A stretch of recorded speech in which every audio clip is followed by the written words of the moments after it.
Anong mensahe ang kailangang marinig ng mga Virgo sa period na to? Pwedeng nangyayari na itong magiging reading o mangyayari pa lang. Kung hindi man para sa inyo, itong magiging reading, di baka para sa someone na malapit sa inyo o sa someone na kakilala nyo mismo. Baka may lumabas na gender mamaya, gawin nyo na lang energy, masculine at feminine energy. Pwede rin naman na huwag nyo nang pansinin ng gender. Hindi ko masasabi kung anong magiging reading, kung positive ba o negative. Depende sa kung anong mapipick up kung energy. Walang masama kung papanoorin ang Sun, Moon, at Rising sign kasi baka liman sa mga yan ay mag-resonate na sa sitwasyon nyo.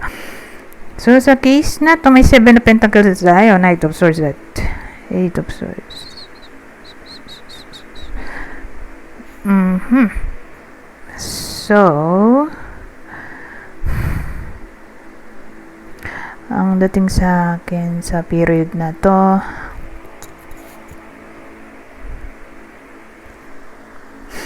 may someone na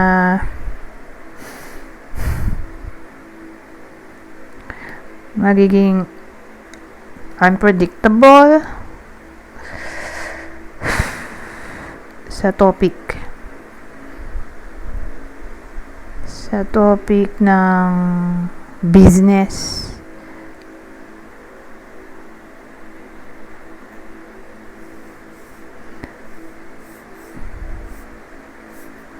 Kaya lang may 8 of Swords tayo sa dulo.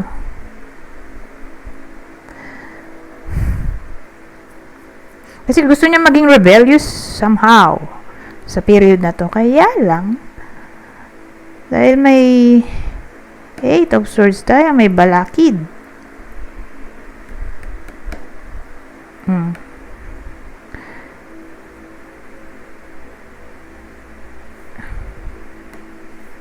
So, dun lang to tatama sa business na parang gusto niyang mag-adventure, gusto niyang baguhin ng style niya, strategy.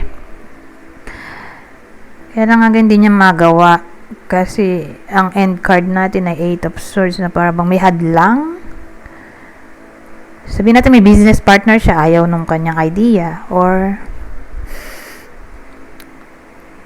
kaya naging 8 of Swords ay siguro lack of resources, kaya hindi posible. Maraming pwedeng case. Pero again, dun lang to tatama sa business.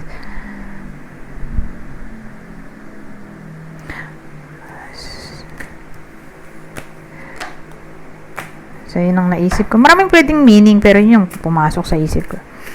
Anyways, dagdagan natin. Ibang scenario ulit. 8 of Pentacles na to. Damon. Ay! Bakit naman 3 of Swords? Pero ang cute nung mga card.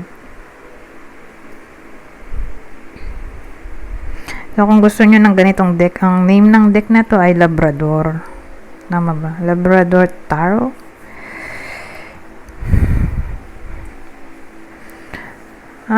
Eight of Pentacles, ano kaya to? Clarify natin tong part na to. Kasi, maraming pwedeng meaning tong 8 of Pentacles. Kasi commitment card din daw yan eh. So, hindi lang siya work. 6 of Wands.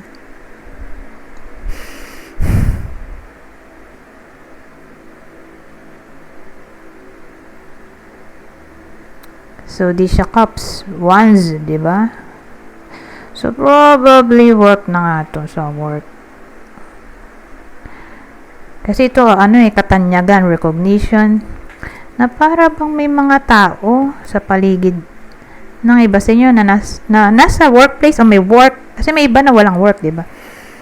So, kung walang work, nasa bahay lang, edi para to sa someone na malapit sa kanya, like asawa, anak na may work. Basta, ang dating dito, may something wrong dun sa workplace. Sabihin natin, may mga taong hindi mapagkakatiwalaan doon, or may mga taong may lihim na inggit. Kasi ang moon, madilim, di ba? Doon siya nagpapakita sa dilim. Kaya siya ay pwede rin card ng mystery, secrecy, na pwedeng magpa-iyak Okay, sa iba sa inyo or dun sa bida. Kasi ito ay card ng sorrow, heartache.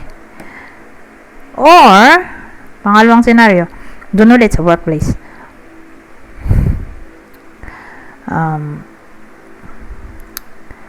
Maganda siguro kung sabihin nating wag basta-basta magsasabi ng sikreto. Okay? Sa period na to sa mga ka-workmate, kasi again may iba doon na may lihim na inggit, hindi mapagkakatiwalaan or sabihin nating fake.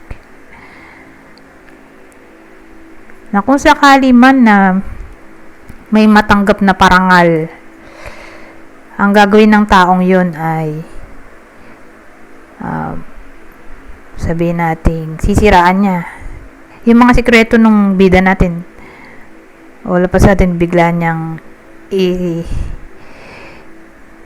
sisiwalat, ganon, i-expose. Kaya ayun, pwede mag-cause ng heartbreak. Sa iba sa inyo, sa madaling salita, mag-ingat sa mga sasabihin. Example, may iba sa inyo na ayaw sa gantong ka-workmate. Ngayon, sinabi niya dun sa kakilala niya na pinagkakatiwalaan niya. Tapos di niya alam na magka-close pala sila. Or nag-uusap pala sila yung sinasabihan ng sikreto ng iba sa inyo regarding dun sa ka-workmate. Ngayon, di niya alam na yung pinagsasabihan niya ng sikreto, sinasabi pala dun sa kinaiinisan ng iba sa inyo. Doon na papasok ang deception at yun na nga, magli-lead sa betrayal. So again, maraming pwedeng case pero yun ang pumasok sa isip ko. 10 minutes lang dapat tayo, kaya lang ang tagal tayo dun sa tarot. Marami pa tayong card dito. Hindi na natin magagamit dahil 7 minutes na. Tingnan natin kung aabot. Laging lumalabas ang mature woman. Sa bagay, ito kasi yung channel ko. Napansin ko mataas mataas yung analytics ko sa age na nasa 40 pataas. So, applicable talaga, di ba? Again, yung babae dito ay nasa 40 pataas ang edad. Tingnan natin anong makukombine natin dito. Maganda naman. Kakaroon siya ng freedom mula sa mga kung ano-anong stressors, limitations, problems. In general, magiging somewhat carefree siya dito. Walang aalalahanin. In short, magiging relaxed. Magiging relaxed siya sa period na to. Magiging kalmado.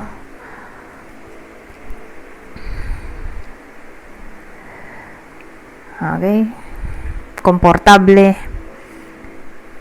sa period na to. Ngayon,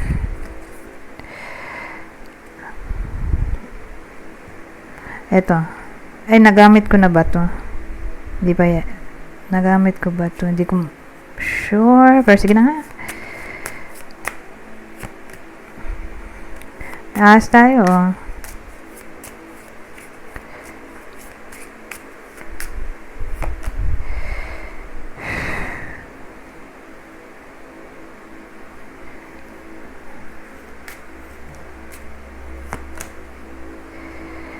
Ito, revelation. May revelation na maaring mangyari.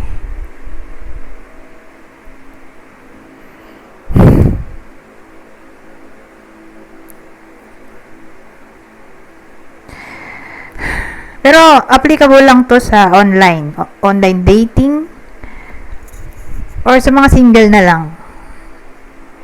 Na para bang regardless kung online o sa public place sila nagde-date, which is dapat talaga ganun, public muna, doon muna magde-date.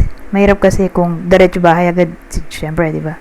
Hindi natin alam kung anong pwedeng mangyari or baka istalkin Diba? Yung iba sa inyo, kaya maganda kung sa public place. Pero again, overall, magkakaroon ng liwanag or clarity dun sa bida dito na hindi mapagkakatiwalaan yung kadate niya.